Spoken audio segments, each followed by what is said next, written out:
Why is someone expected to vlog in such weather? I can't even get out of the house. Not saying that I won't, but it's a challenge.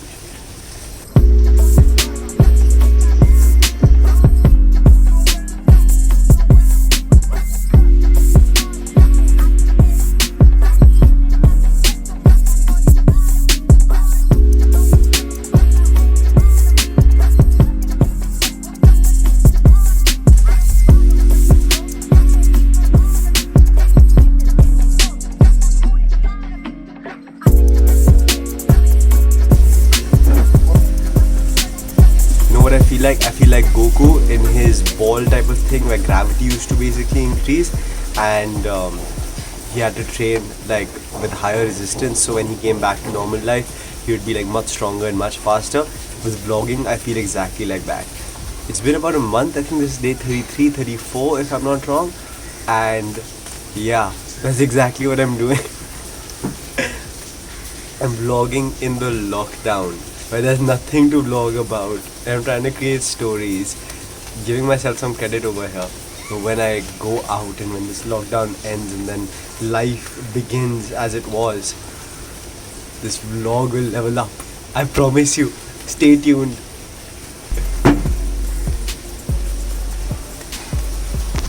I might have picked the worst time to do 100 days of vlogging, but it might just be the best as well. Here's how.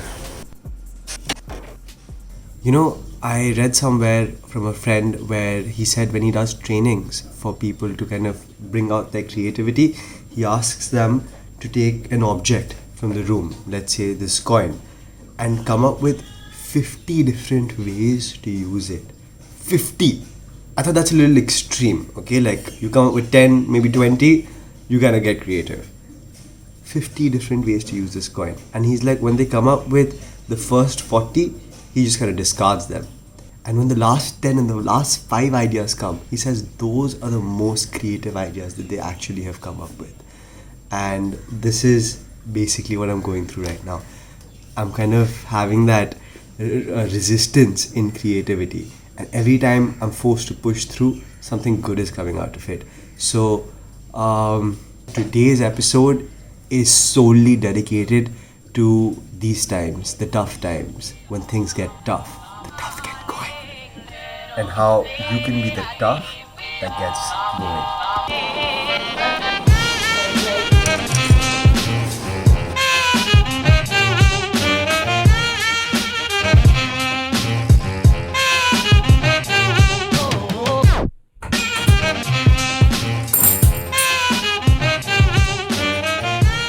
So, see, the thing is that when things get tough, it's easy to give up. But when you give up, you wish you hadn't. Oh God. Don't take the Lord's name in vain. Now, the problems that occur when the things get tough is that A, you don't even have the right mindset. B, the emotions might just be everywhere. C, you don't even know why you're doing this anymore. And the last point, because you're in the middle of the process, you cannot even see the fruits of your action. So all of that combined is super demotivating.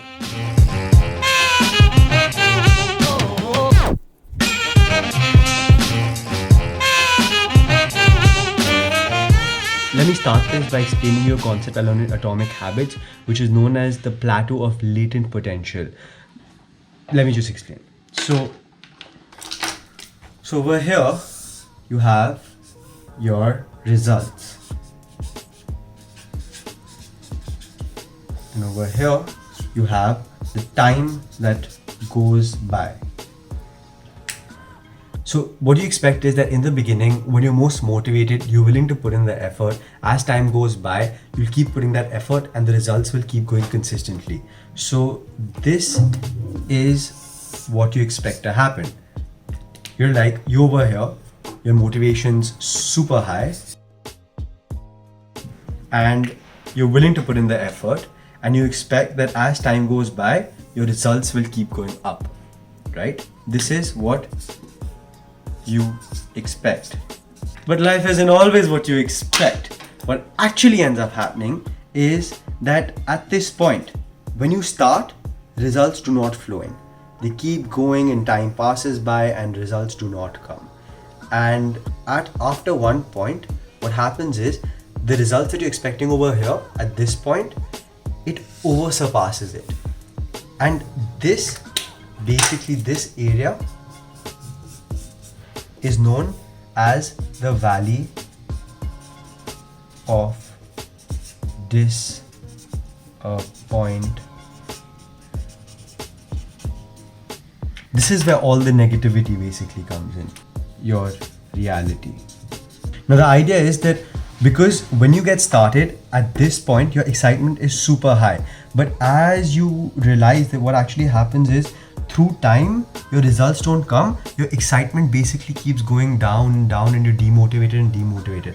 And through time, what ends up happening is at your lowest, this point, your motivation is at the lowest and the results that you're getting are at the lowest, and you spent a significant amount of time to actually be here. This is the place where things really get tough, and your mindset is what truly helps you at this point in time. You see no results over here. You've put in a significant amount of time to get over here. Everything's just gone lower and lower, and you're at the peak of your disappointment. It is really sad, and you really pretty much lost it at this point.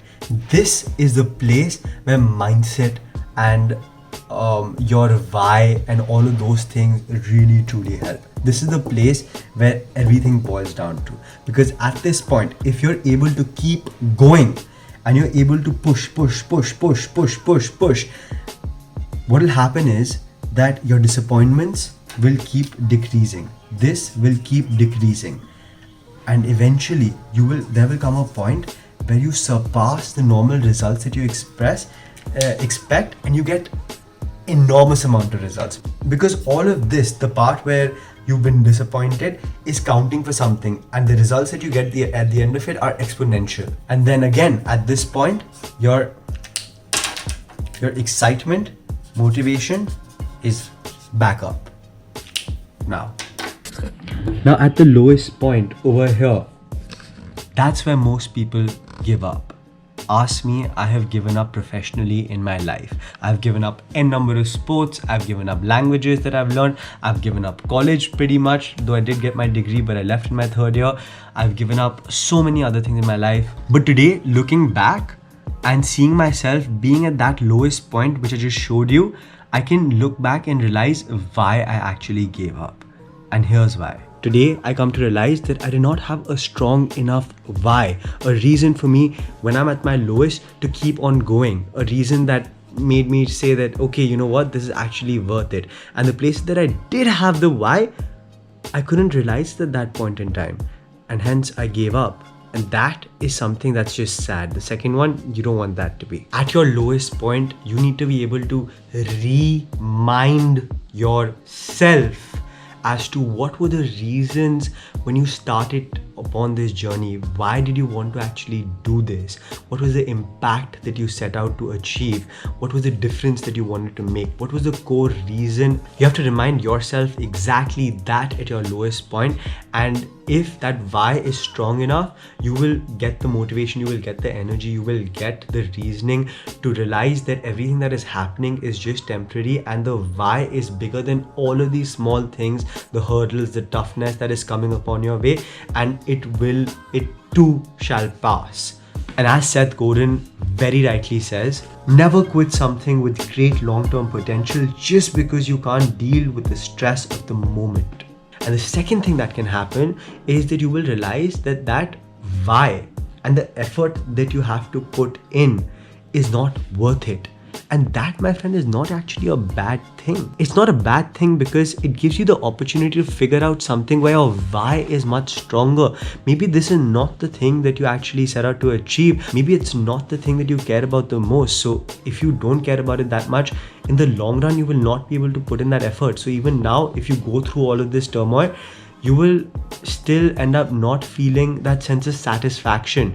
So maybe it's a good sign too that you have to look elsewhere. Here's what Tim Ferriss has to say about this. Being able to quit things that don't work out is integral to being a winner. And what Seth Godin again says about quitting is winners quit fast, quit often, and quit without guilt. The idea is that the quicker you can quit the wrong things, the quicker you can move towards the right things. That was like a tongue twister in and of itself. I forgot I'd made myself some tea. Who likes cold tea? Iced tea. Explosion.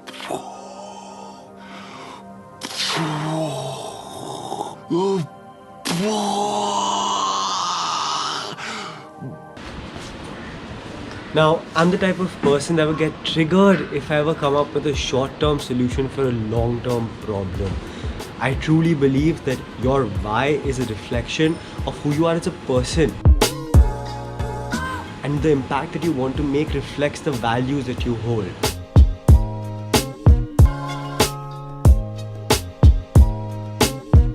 Now, to establish this, I've come across this neat little technique that can help you do just that for yourself. It's called setting a personal mission statement.